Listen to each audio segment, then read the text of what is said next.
Asdiqa, salam alaikum. Bonjour ou bonsoir les amis. J'espère que vous allez bien. Bienvenue sur votre chaîne Bled Magharibia qui attend comme habituellement vos encouragements en la partageant autour de vous et auprès de vos connaissances. Merci de nous recevoir chez vous et parmi vous. Cette 51e vidéo vient vers vous pour vous proposer ce qui fait débat habituel, c'est-à-dire tout ce qui fait discussion entre nous. Et ce CQFD, donc de votre Bled Magharibia, aborde aujourd'hui quelques faits, derniers faits qui font l'actualité du Maghreb et surtout l'actualité du moment. En l'occurrence, ce ministre des Affaires étrangères marocain, qui est Nasser Bourita, qui accuse l'Espagne d'européaniser la crise hispano-marocaine, donc cette crise bilatérale.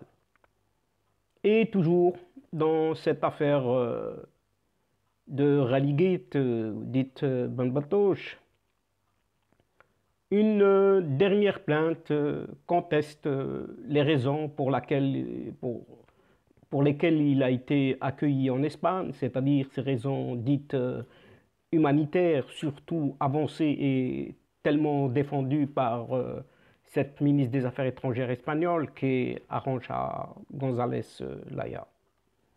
Et toujours en Espagne, cette même Arantxa González Laya adresse aussi un message au Maroc sur la question du Sahara marocain.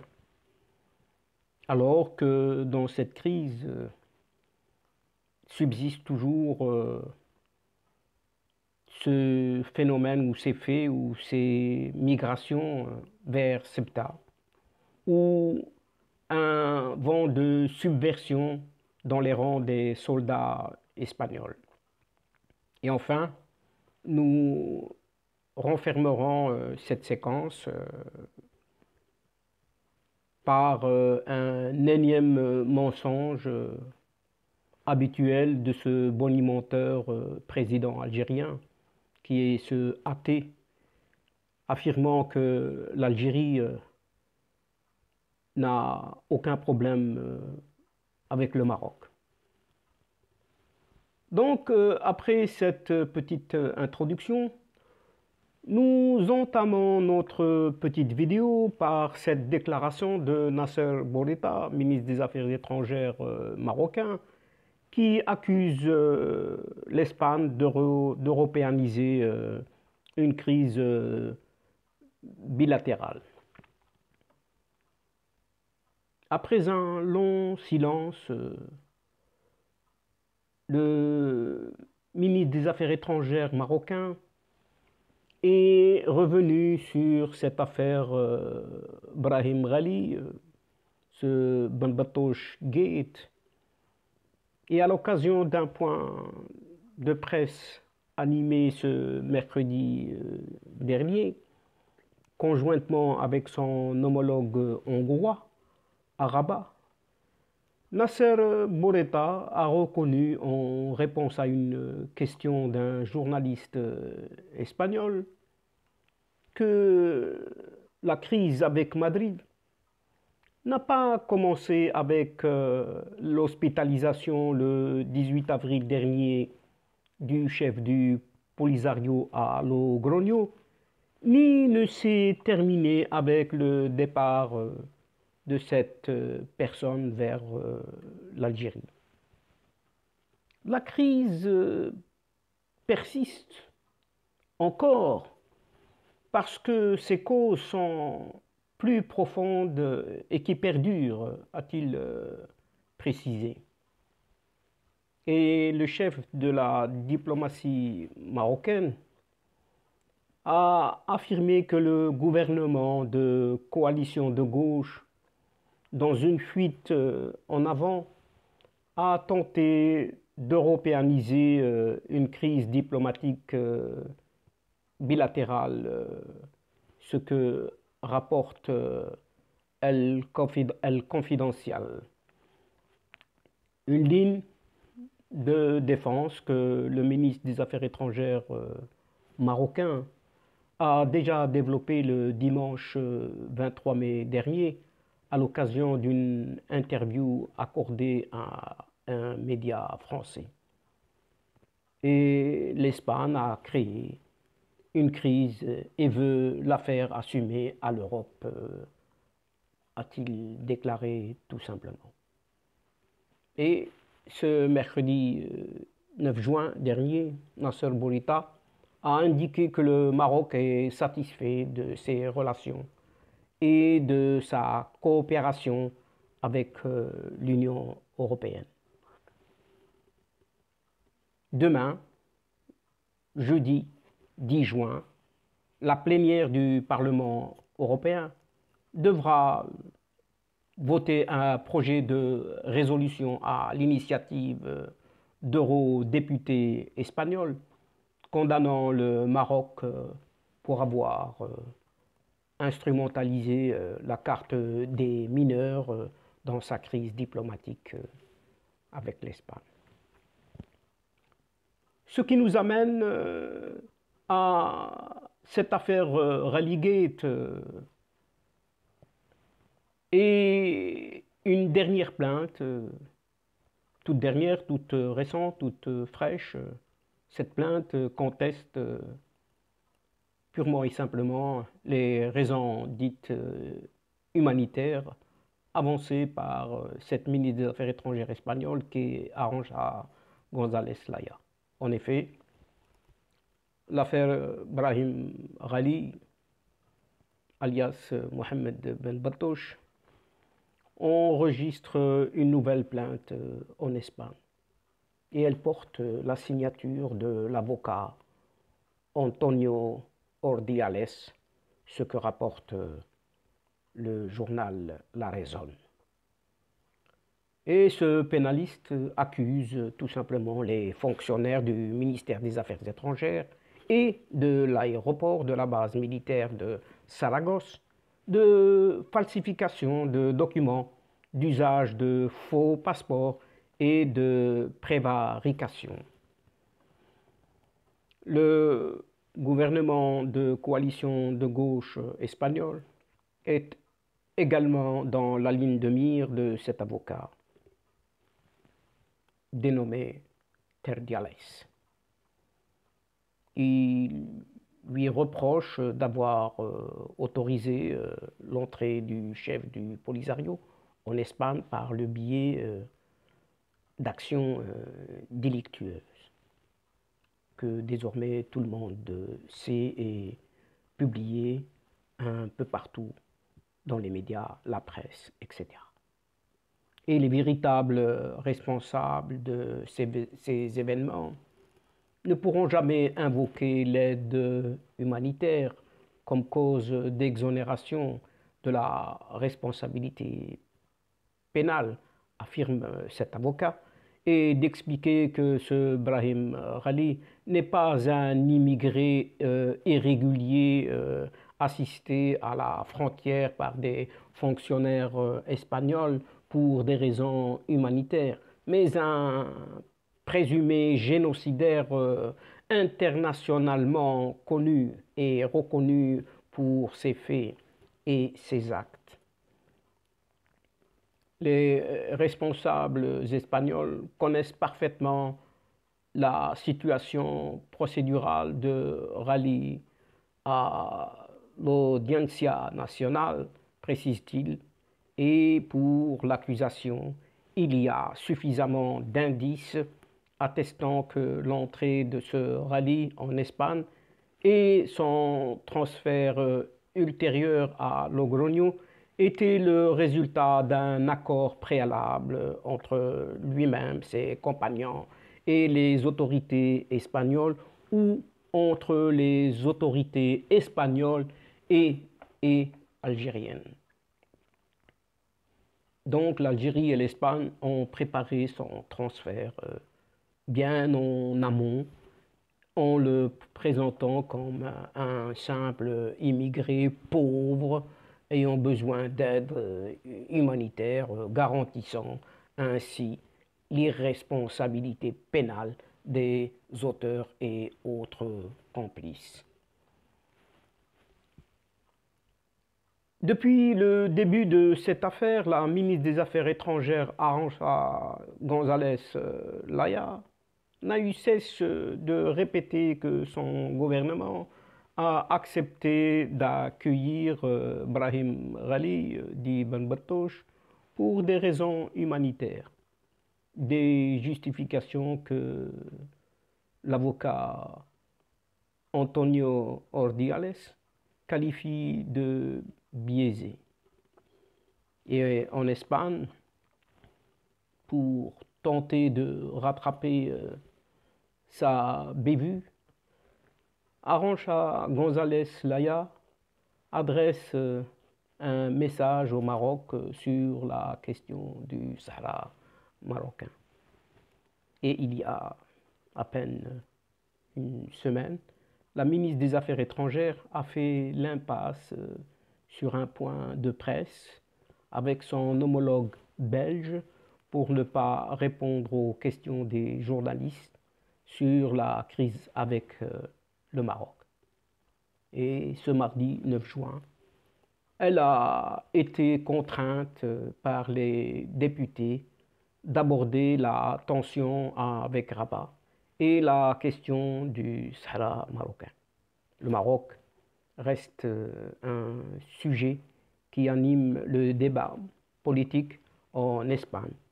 Et lors de la session du contrôle du gouvernement à la Chambre des représentants, le Parti populaire, le PP, a accusé l'exécutif de coalition de gauche d'avoir provoqué le royaume marocain en accueillant Brahim Ghali et l'avoir poussé à exclure les ports ibériques de l'opération Marhaba 2021. Et la députée PP donc, du Parti populaire, Valentina Martínez Ferro, a estimé que le gouvernement de Pedro Sánchez ne fait rien pour assurer les conditions d'une reprise des relations avec le Maroc. Soulignons que les autorités marocaines ont démenti tout contact diplomatique avec l'Espagne et ainsi la parlementaire a exhorté la chef de la diplomatie espagnole de cesser de se ridiculiser. Dans sa réponse à la députée du Parti populaire, la ministre des Affaires étrangères a annoncé que son département travaille sur, entre guillemets, un modèle de coopération à même de permettre de gérer l'interdépendance. Et elle affirme, nous sommes confiants en développer davantage nos relations et notre coopération qui ont été si bénéfiques pour les deux pays, a-t-elle déclaré. Tirant ainsi les leçons de ses précédentes déclarations, Arantxa González Laya s'est réfugiée dans la langue de bois, évitant d'annoncer de nouveaux contacts, même discrets, avec le Maroc pour le rétablissement de la confiance entre les deux pays. Pour rappel, Nasser Bourita a expliqué dans une interview accordée le 23 mai dernier à la radio européenne que, contrairement à ce que dit Madame la ministre espagnole Arantxa González Laya, il n'y a pas de contact avec le Maroc et l'Espagne en tout cas depuis le déclenchement de cette crise. Mais alors, cette question qui perdure et qui est en suspens est donc point de changement sur le Sahara marocain. Et serait-ce une réponse destinée au Maroc? Donc, outre les relations bilatérales, la question du Sahara marocain a été ici évoquée tout de même par des députés du Parti populaire et de ce parti dit appelé Bildu. Et la chef de la diplomatie espagnole a précisé que la position de son pays sur ce dossier est une politique d'État qui n'a pas changé et qui ne changera pas. Pour mémoire, Arantxa González Laya avait déjà tenu en novembre dernier les mêmes propos dans des déclarations à la presse espagnole. Le Maroc, ici, est également concerné par ce passage dans la réponse de la ministre espagnole et dans un communiqué publié le 31 mai dernier, donc, le ministère marocain des Affaires étrangères a bel et bien indiqué qu'au-delà du cas du dénommé rallye d'Ibn Battuta, cette affaire a dévoilé les attitudes hostiles et les stratégies nuisibles de l'Espagne à l'égard de la question du Sahara marocain. Elle a également révélé les connivences de ce voisin du Nord avec les adversaires du royaume marocain pour porter atteinte à l'intégrité territoriale du Maroc, puisque la ministre a affirmé ce mercredi que son pays appuie les efforts des Nations Unies en vue de parvenir à une solution concertée conformément aux résolutions du Conseil de sécurité. Une réponse, bien évidemment, qui n'a pas convaincu le député de Bildu, Ron Inaritu, qui a réitéré son appel au gouvernement espagnol de reconnaître cette pseudo-république arabe sahraoui démocratique. Et la popularité d'Arantxa González Laya est en chute libre et les Espagnols ne lui font plus confiance, selon une enquête d'opinion réalisée pour le compte du quotidien La Razón. La chef de la diplomatie a eu la note tout de même de 2,8 sur 10, occupant ainsi la dernière place parmi les membres de l'exécutif de coalition de gauche que dirige actuellement Pedro Sánchez depuis janvier 2020. Et quant à cette crise de Ceuta, un vent de subversion dans les rangs des soldats espagnols qui font ainsi de cet exode de milliers de Marocains à Ceuta et Melilla, qui a tout de même révélé au grand jour un vent soufflant sur une subversion qui traverse les soldats déployés dans les deux villes que sont donc Ceuta et Melilla. Désormais, ces soldats réclament des garanties juridiques avant d'exécuter des ordres. Et en Espagne, l'armée espagnole a des soucis avec ses militaires déployés dans ces deux villes que sont Ceuta et Melilla pour faire face aux arrivées massives, non seulement les 17 et 18 mai derniers, de milliers de Marocains. En cause, les enquêtes lancées par le parquet chargé de protection des mineurs pour identifier les soldats auteurs d'expulsions à chaud d'enfants marocains. La décision prise par la justice suite au dépôt de 3 plaintes contre des militaires a soulevé toute l'ire des hommes en treillis. Pour sa part, Amnesty International a également dénoncé dans un communiqué publié ce 20 mai dernier les violences exercées par les forces de sécurité et l'armée espagnole qui ont jeté des personnes à la mer, enfants y compris.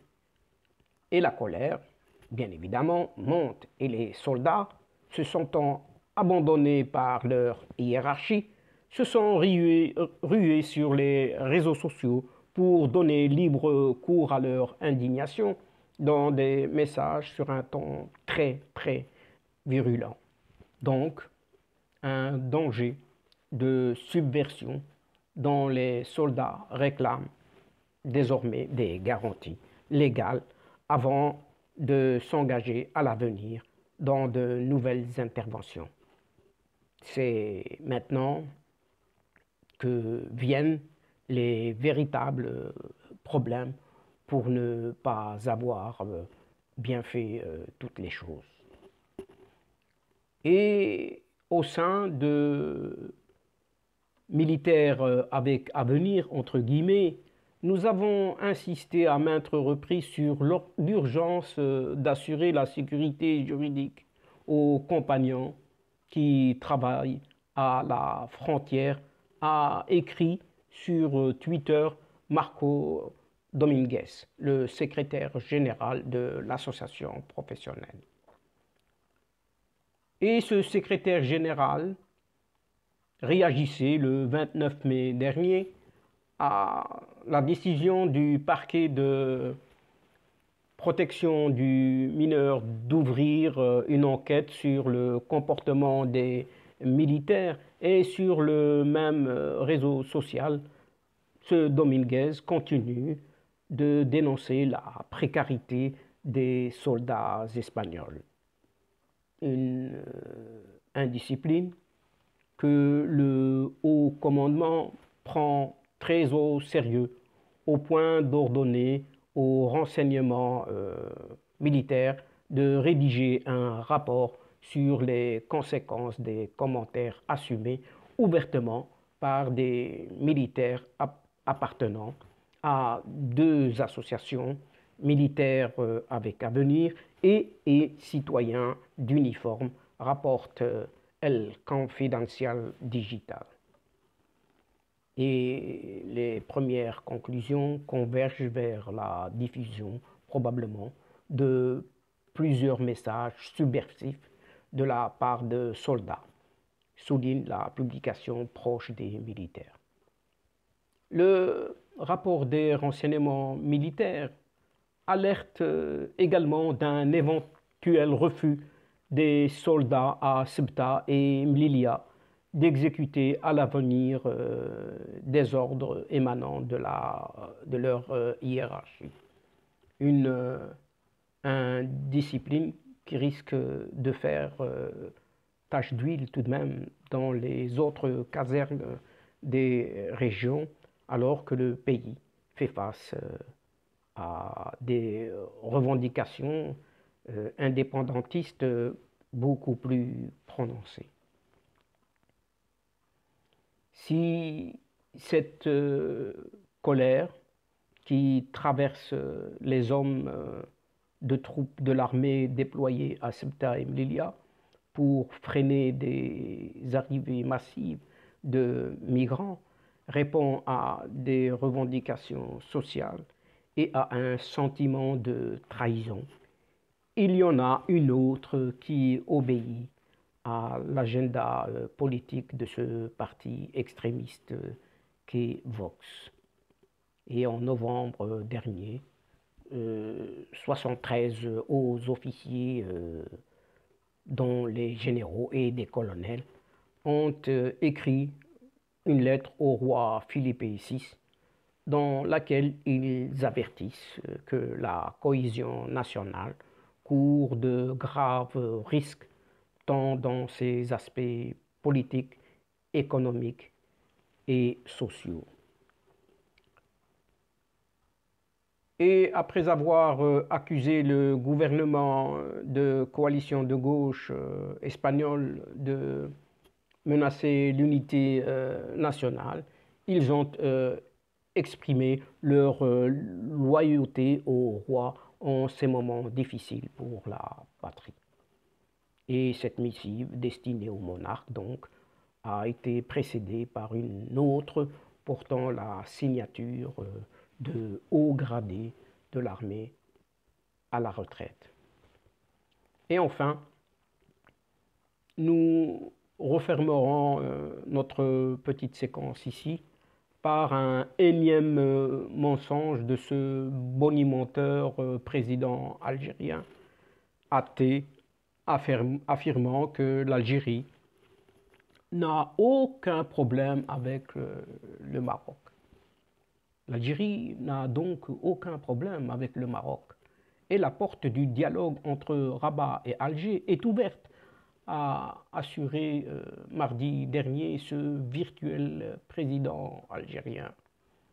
Lors d'une interview accordée à la chaîne qatari Al Jazeera, ce Pinocchio a assuré que son pays n'a pas de problème avec le Maroc. Tiens, il semble que plutôt le Maroc ait des problèmes avec nous, avec l'Algérie donc.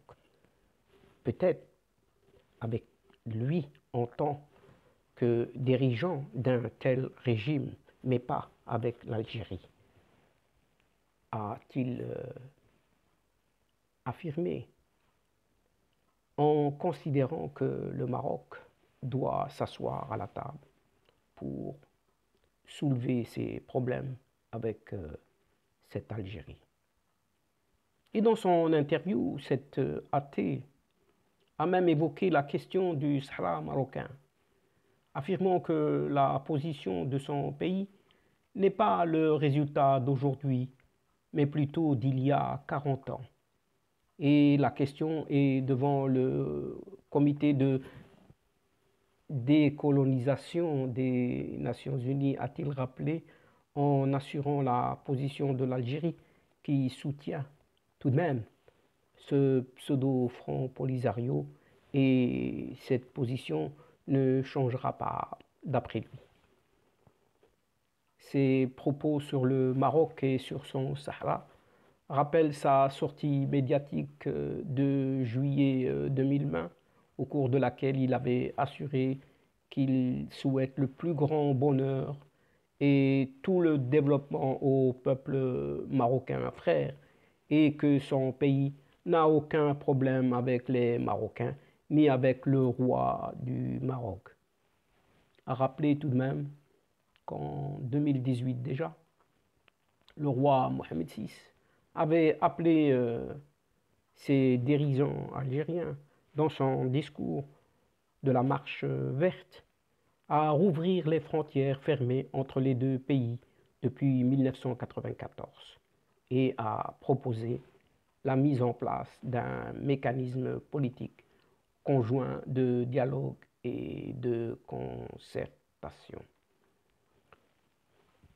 Dans son initiative qui n'a pas fait réagir le voisin oriental, le souverain avait souligné l'ouverture du Maroc aux propositions et initiatives faites par cette Algérie afin de sortir de l'impasse dans leurs relations. Et donc, chers amis, c'est ici que prend fin votre séquence d'aujourd'hui, en espérant vous retrouver bientôt avec grand plaisir à travers votre ce qui fait débat ou ce qui fait discussion entre nous. Mais avant de prendre congé de vous, un tout grand merci pour votre patience, votre fidélité et surtout votre confiance.